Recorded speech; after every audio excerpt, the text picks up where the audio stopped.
Boa noite. Olha só, mais uma terça-feira juntos e nós glorificamos o nome de Deus por isso. Nós somos gratos a Deus por tudo que Ele tem realizado em nossas vidas. Né? Mais uma semana, conquistamos mais uma semana. Deus é maravilhoso, né? E conquistamos mais um dia, né? Estamos já na noite de terça-feira, dia 29.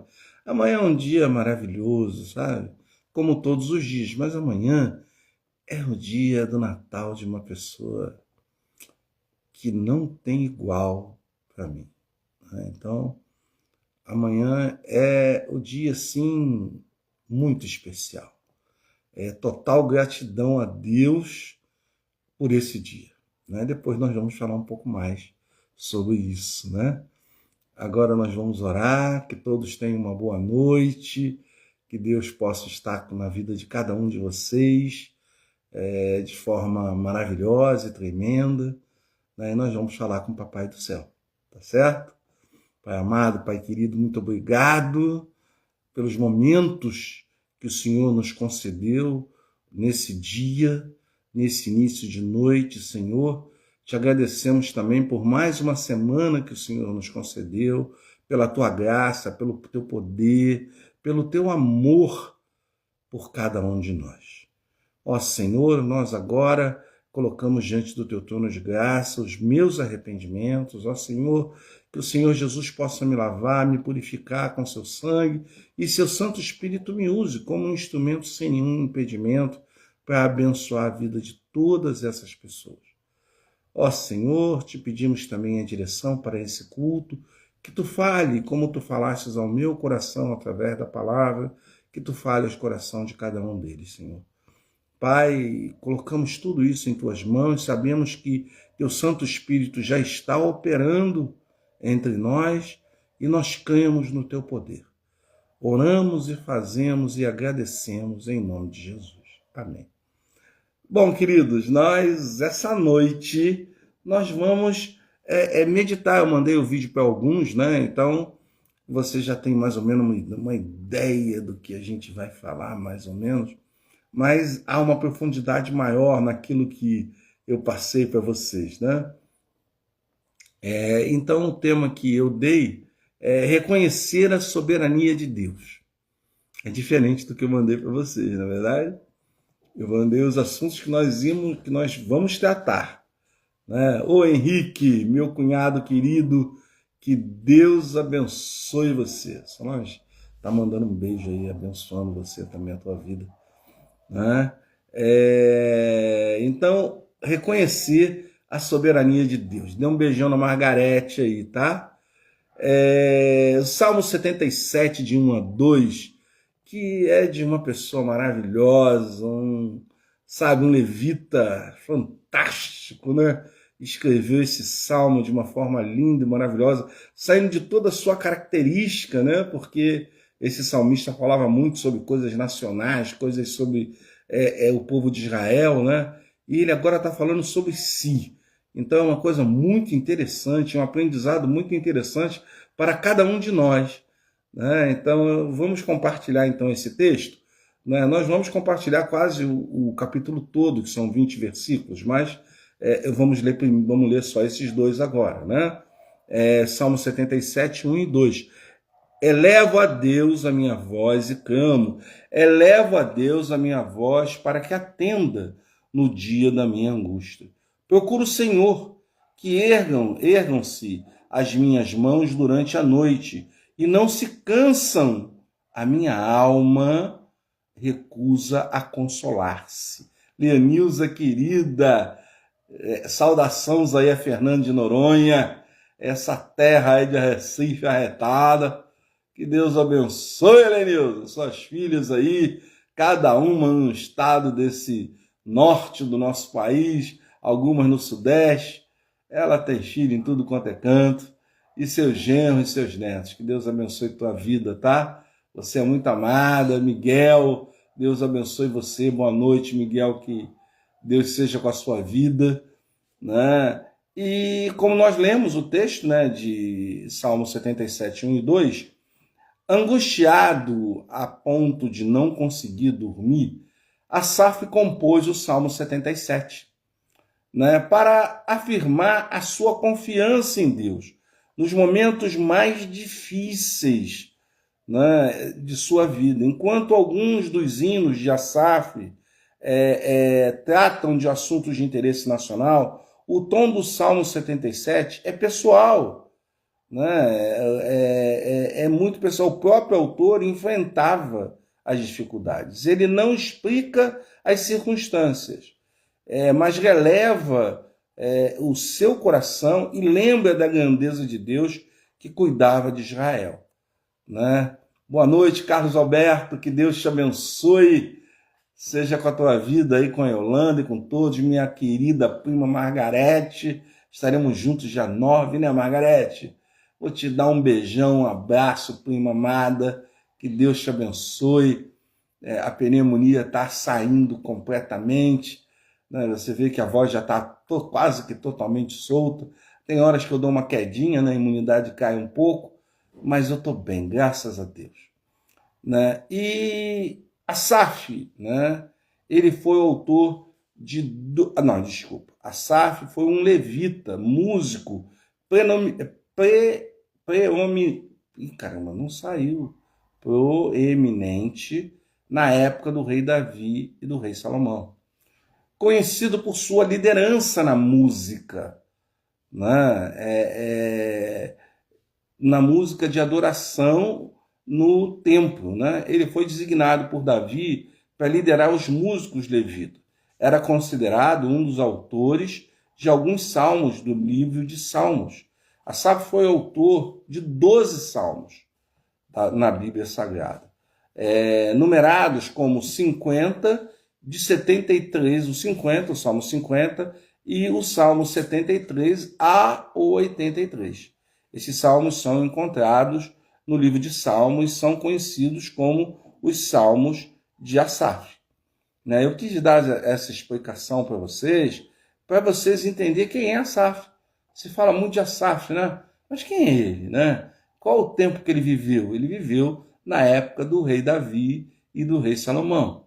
Então, ele era um levita que era responsável pela música para os levitas, né? Então, a responsabilidade era dele, né? Davi imbuiu ele dessa responsabilidade.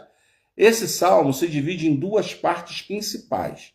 Na primeira, o autor descreve sua profunda tristeza e dificuldade em compreender o motivo do seu sofrimento. De um verso 1 ao verso 9, né?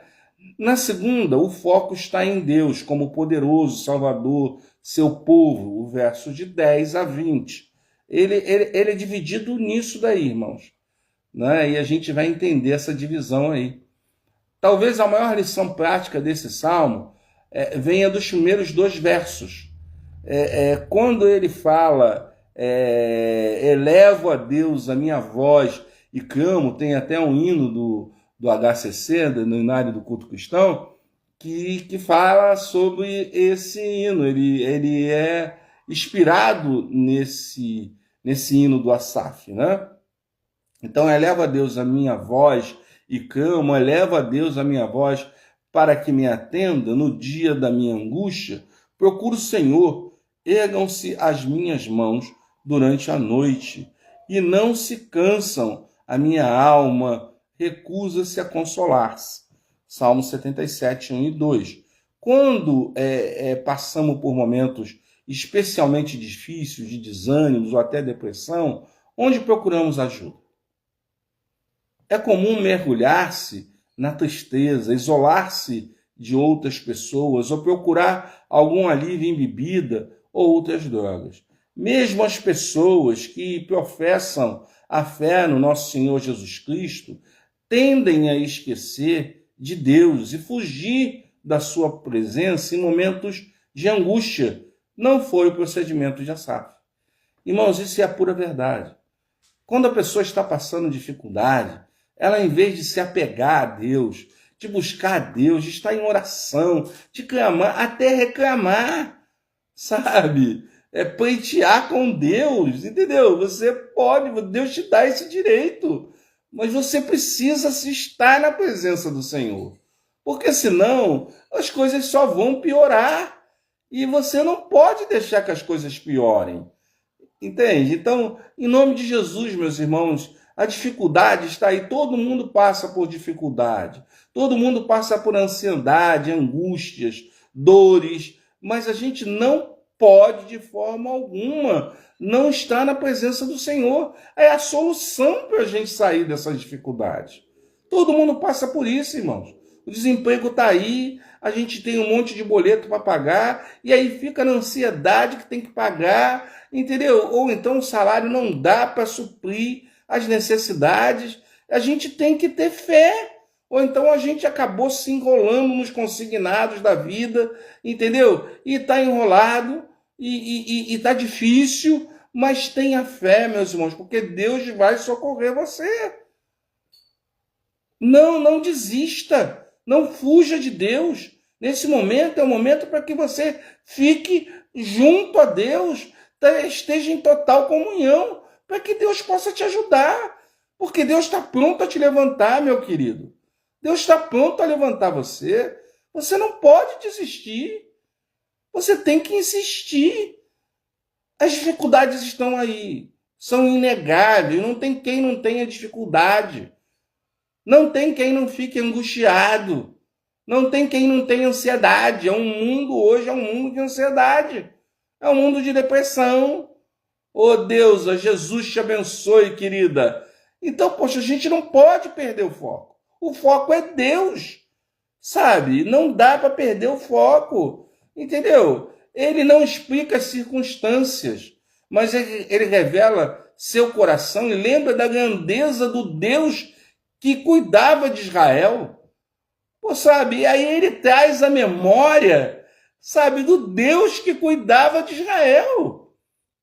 Sabe? É isso que tem que vir em nossa memória, queridos. O Deus que cuida da gente, o Deus que nos socorre, o Deus que nos dá todas as coisas, o Deus que a gente pensa numa coisa e Deus socorre a gente na hora.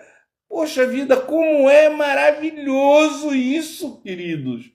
Como a gente precisa desse Deus. Como eu vou me afastar de Deus no momento de angústia e de dificuldade?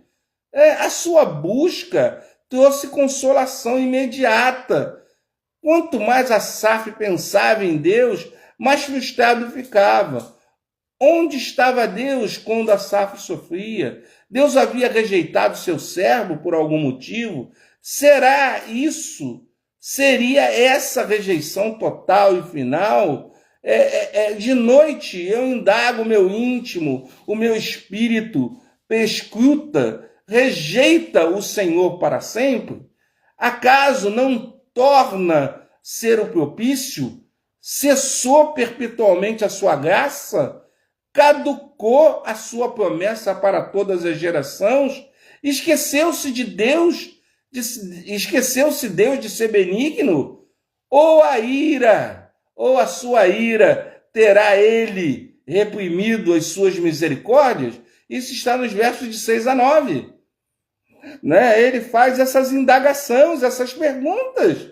Uma característica do trabalho de Asaf é a sua sinceridade, confrontar suas próprias dúvidas e dificuldades.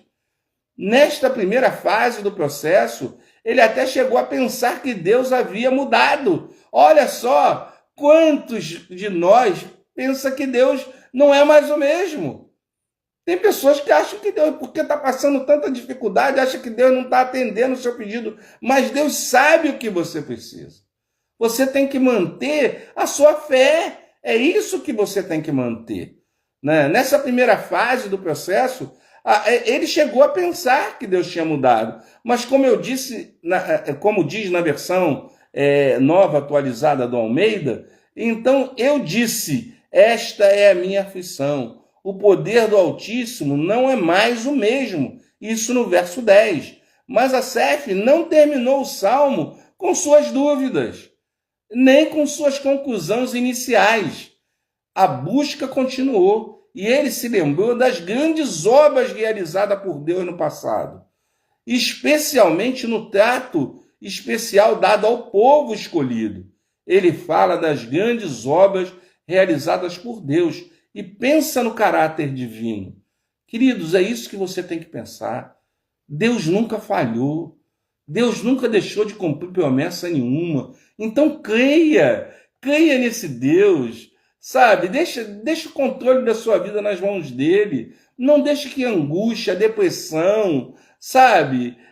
A ansiedade tome conta da sua vida e você fuja da presença de Deus, sabe? Não fuja. Deus está vendo o que você está passando. Deus sabe das suas dificuldades, sabe? A misericórdia dele continua. Deus continua sendo o mesmo, ele não mudou. Quem muda somos nós, irmãos. Deus é imutável. Nós mudamos. A nossa fé, ela diminui, fica diminuta. Entendeu? E isso dificulta o nosso relacionamento com Deus. Né? Porque a gente, quando a fé fica diminuta, a gente erra. E o erro nos afasta de Deus. O teu caminho, ó Deus, é de santidade. Deus, que Deus tão grande como o nosso Deus? Existe Deus tão grande quanto o nosso Deus? Não existe, né? Tens feito notório o teu poder, versos 13 e 14. Talvez a maior lição prática desse salmo venha dos 2 primeiros versículos. Né? A gente já falou sobre isso. O poder de Deus faz a terra tremer. Os abismos se abalam, mas Deus trata com carinho o seu povo escolhido. Ele salvou a nação de Israel, verso 15, guiou os escolhidos por meio de Moisés e Arão, verso 20. Então veja, ele está dando um relato do povo de Israel. Então vamos trazer isso para a igreja. Deus nos escolheu, irmãos. Nós somos escolhidos por Deus. Nós somos a igreja de Cristo. Então por que temer?